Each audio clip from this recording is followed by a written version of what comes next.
Never trust a maggot. How could I forget that rule? There was a whole cookie right there, and... Maurice, how did you take a whole cookie? I had help. Who would help you? A maggot? Other maggots, of course. You mean... That's right, my family. Oh, it is great to have family. Right, Larry? The only one I keep in touch with is my cousin Barry. Actually, Sir Barry. Right, he's, English. Yeah, he's very debonair, very suave, very, sophisticated, like me. What? I don't gotta take this. Hey, Larry, come back. Hey, who's gonna introduce the show? I say, old thing. What manner of creature are you? You must be Larry's cousin Barry. Sir Barry?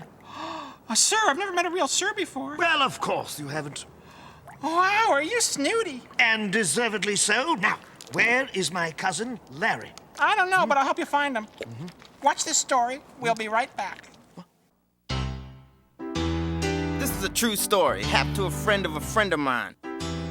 We called him Bopper.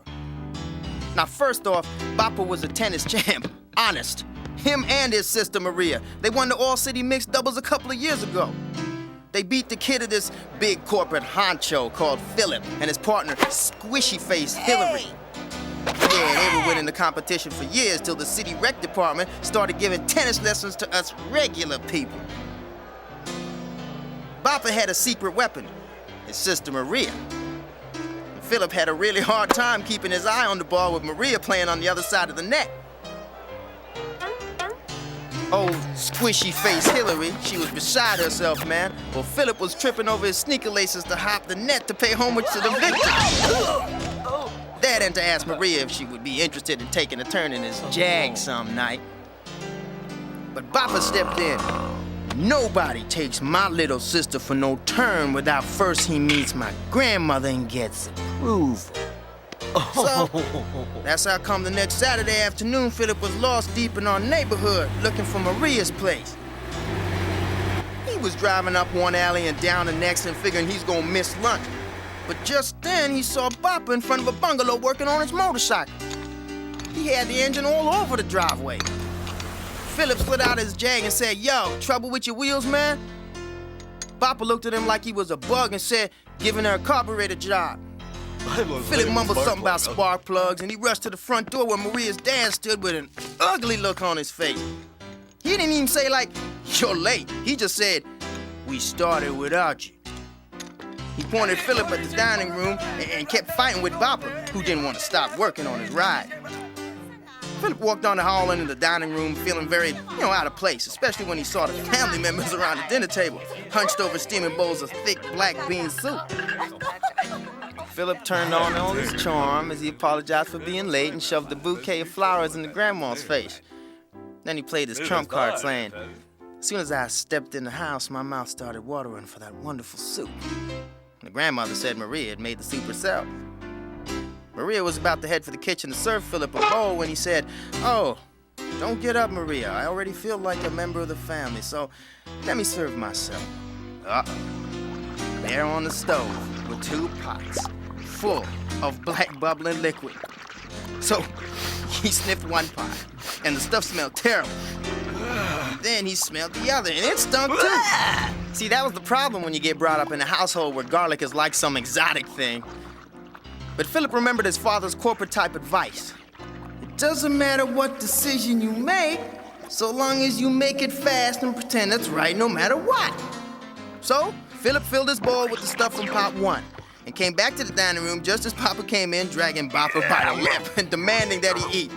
And Bopper picked up his bowl and headed for the kitchen.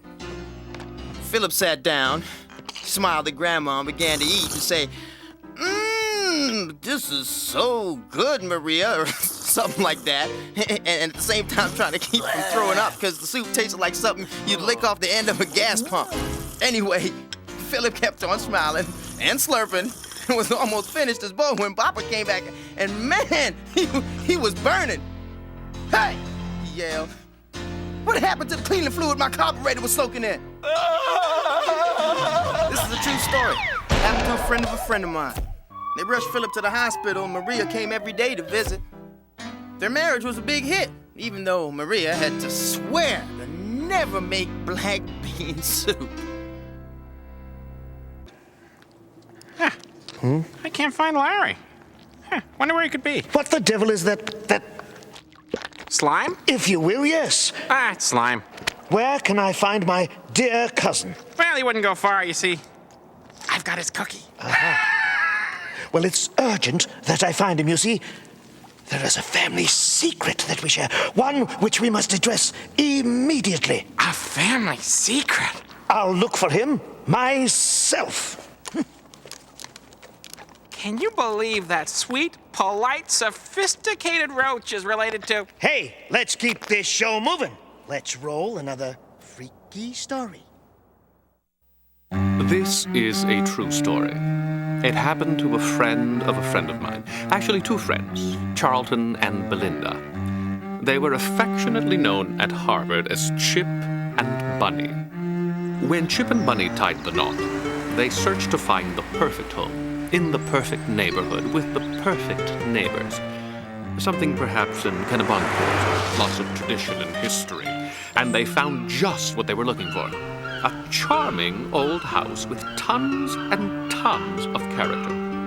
On the rocky cliffs overlooking the sea, the house displayed its old world Victorian charm by day, yet appeared strangely eerie by the light of the moon. Chip and Bunny were told the house was once owned by a whaling boat captain, a cantankerous old salt who, after one of many rousing spats with his wife, set sail in 1902 and never returned. It was said that the house was haunted by the ghost of the old captain, but Chip and Bunny scoffed. Perhaps folks with less sophistication than they had would be alarmed by such ghost stories, but Chip and Bunny would have no part of that. However, on their first night in the house, Chip, with trusty squash racket in hand, made his way downstairs to investigate. He found one of the old basement walls had collapsed, revealing several weathered oak wine casks with wine still inside them. Chip ventured to taste the contents of one of the casks. Awful stuff it was, but being thorough, Chip tried them all. To his surprise, one of the casks seemed to hold a rich red wine, robust, with a haughty bouquet and a piquant character. The most delicious wine Chip had ever tasted. Since the supply of this wondrous wine was limited, Chip and Bunny decided to keep it for themselves. On their subsequent wedding anniversaries, they would each savor one glass from their secret cache. Chip and Bunny went about having their basement converted into a proper wine cellar. The precious wine in that big old cask would only improve with age. Every year on their anniversary, whether they were off to a soiree at the club or a do at Munsey's country home, Chip and Bunny would toast their good fortune with the delicious claret. On their 7th anniversary, they picnicked in the basement and shared their wine on a blanket spread over the cement floor. For their 12th anniversary, Chip and Bunny took a small decanter of the wine on a cruise and sipped it in the privacy of their stateroom. And on their 17th anniversary, the couple enjoyed their private wine in the gondola of a hot air balloon wafting over the majestic Alps. For by now, Chip was a successful attorney and Bunny ran a noted magazine. It was their 22nd anniversary when the cask ran dry. Chip turned the tap and only 3 drops trickled out. Taking this disappointment in stride, they bid a fond adieu and moved on with their lives. The next day, Chip went about the task of removing the old empty cask from the basement, but he couldn't lift it off its trestle. Could there be something in the cask?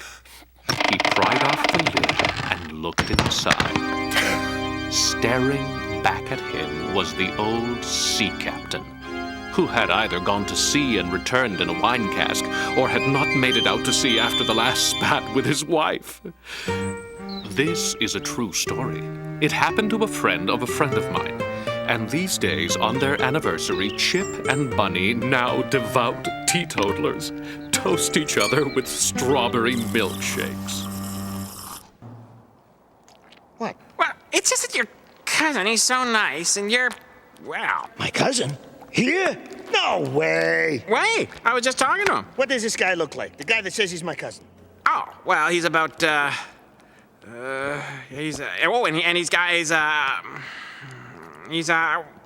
he looks exactly like you. That's Barry, all right.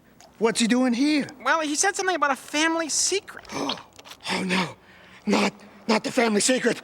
Oh no, I gotta find him. What?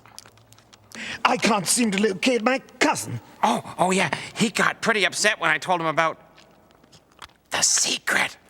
Oh dear, oh dear, oh dear, oh dear. Yeah. Your cousin was just here. What? Well, I better find him, quick. You know what to do. No, I really don't know what to... here's another freaky story.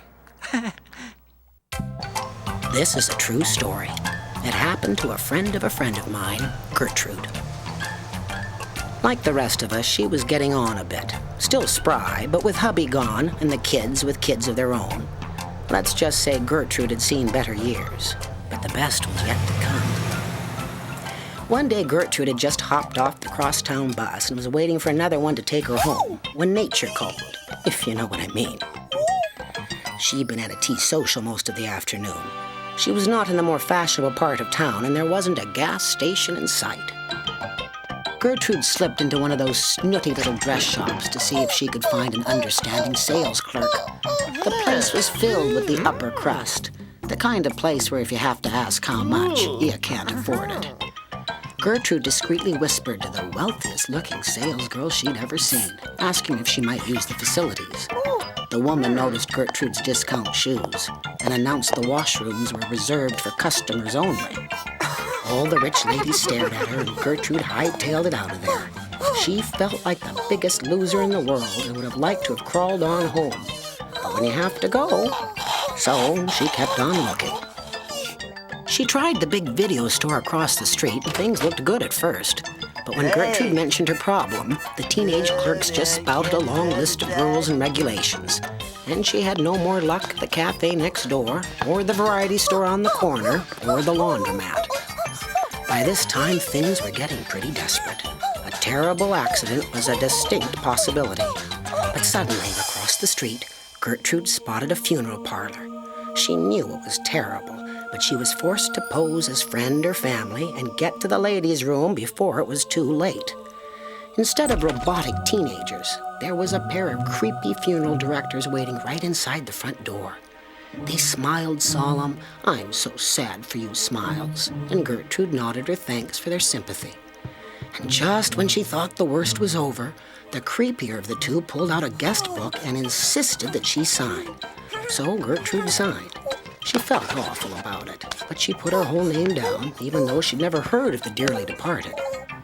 And finally, after all her troubles and all her humiliation, the lady was free to go. She slipped down the corridor to the powder room, and the problem was solved. But on her way out of the little girl's room, she saw the undertaker spying on her, and thought she'd better pay her last respects before making her getaway. So she went into the parlor. There was no one there besides the poor dead soul himself. There were all these empty chairs and the biggest, most expensive casket you ever saw, but not one mourner. So Gertrude made her way up to the coffin and peered in. The man inside was old, really old, and he looked as stern as could be. But Gertrude could see a mischievous crinkle around his eyes, and she felt sorry for him, all alone there with no one to say goodbye. So she just whispered, "Thanks a lot. You really saved my life." And she caught the next bus home. A week or so later, Gertrude was just dusting round her tiny apartment when the mail came, and there was a letter from some lawyer she'd never heard of. Seems the old man at the funeral home had been stinking rich, but had fought with every single member of his family. So he made up this will, leaving all his money to anybody who bothered to show up at his funeral. They checked the guest book, and Gertrude's was the only name there. This is a true story. It happened to a friend of mine. And the first thing Gertrude did with all that loot was buy that fancy boutique and boot the snooty sales lady right out the door. How about that? Barry and Larry share a deep, dark secret. I have to find out what it is, but I'll have to be clever. So, did you see him? Oh, yeah. And did he tell you anything? You know. The secret. He told you the secret? Uh-huh. We shouldn't have done it. It was terrible how, Just thinking about it. Yeah. Oh, Yeah. I can't. No. No, I can't go on. Okay, go on. Drats, I came so close. Oh, hi, you just missed Larry. Oh, yeah, he told me the family secret. Did he now? Uh-huh. Yeah, the whole thing beginning to end. But he did leave out a few things. Very well, old chap. I suspect I can supply you with all the dirty little details. Oh, dirty little details! I love it! But I must have a moment to gather my thoughts. Oh, no problem. After the story, we'll be back with Larry's family secret. This is a true story. It happened to friends of a friend of mine, Jan and Stosh, two cousins from the old country. They came to America in a boat, hiding in a hold full of pigs. Jan and Stosh were met by their Uncle Blatz, who had made it big in the fertilizer business. Which is why he barely noticed that Jan and Stosh had spent 2 weeks with pigs. He told them they were like a breath of fresh air from back home. Now, Jan could fix just about anything. So, Uncle Blatz loaned him money to start a small shoe repair business. And Stosh was good with his hands, too. He could break anything. So, Uncle Blatz gave him a job collecting bad debts. After Stosh's reputation got around, people would pay and not even insist on delivery of fertilizer. Unfortunately, Jan often spent too long fixing one pair of shoes, and before long he was in deep financial trouble. Uncle Blatz wanted his loan back and sent Stosh to see him. Jan offered to make Uncle Blatz a new pair of shoes, but Stosh said that wouldn't be enough. So, Jan graciously told Stosh to go ahead and do his job, because that's what he was supposed to do. So, while he was recovering, Jan whittled a beautiful wooden cane. His skill caught the eye of his uncle's business partner's daughter, Drindle. Pretty soon, Jan and Drindle became an item. It was only a matter of time until they planned to wed. Jan was already practicing the Glitzmar Leap, the centerpiece of the wedding ceremony. Because only a perfect execution of the intricate dance step could consummate the marriage. And Jan was worried about how his bad leg would hold up. Unfortunately, Uncle Blatz could not allow the wedding to take place. He and his partner had an agreement that family and business were like cow poop and sheep poop. They could never mix. So, Uncle Blatz decided to send Stosh to talk some sense to his fool cousin. And Stosh broke Jan's good leg this time. Jan busied himself whittling another fine cane. His skill at making canes was beginning to develop a reputation, and Stosh began leaving Jan's business card when he broke a customer's leg. So, all in all, the cousins were doing okay by each other.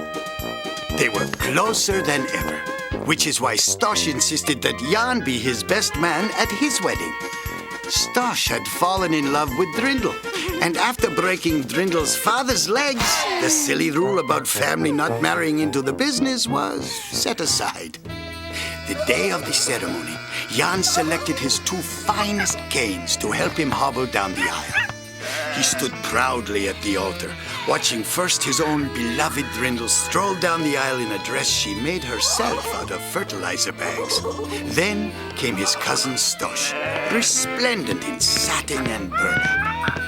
Jan lay his canes on the floor and sat as the priest invoked the sacred vows and called on Stosh to execute the Glitzmar Leap.